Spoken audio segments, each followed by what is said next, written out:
gudoomiye hore ur siyaasadeedkii ka hadhay tartanka doorashada golayaasha deegaanka ee Soomaaliland Axmed Nuur oo Cabdi Shaacir mar uu maanta la hadlay qaar kamid ah warbaahinta waxa uu sheegay in ur siyaasadoodkooda xaqsoor uu ku biiray xisbiga xaakimka kulmiye isla marhaantaasna taageerayaashiisu ay ku biireen xisbiga xaakimka kulmiye Axmed Nuur oo Cabdi Shaacir ayaa sheegay in heshiisii ay la galeen xisbiga xaakimka kulmiye isla marhaantaasna heshiisyadaasi ay fuli doonaan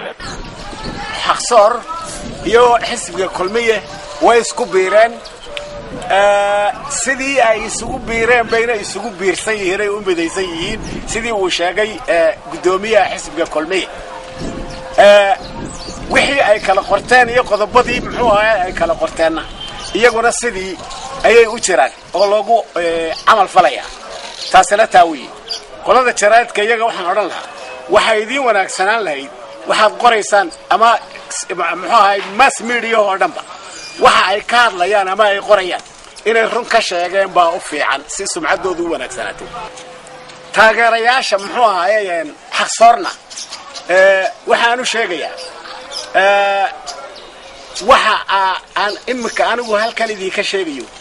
iyo wixii uu gudoomiyihii xisbiga kulmiye sheegay weeye runtu waxaan idin leeyahay Soomaalidu waxay ku mahadnaqdaa geeltiraha weeye khaasatan bur qeyrkii ka hadhay yaanu adiga qeyrka ka reebin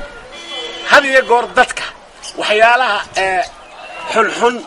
iyo xaasidnimada iyo waxaasi ka sheekeeya waa dadka qeyrkood ka reebiyaan ee mujtamacaan meel wanaagsan kulahayn haddaba cidda qeyrkeed ka hadhay yaanay qeyrkiin idinka reebin baan yaan farayaa muxuu ahay taageerayaasha ururkii xaqsoor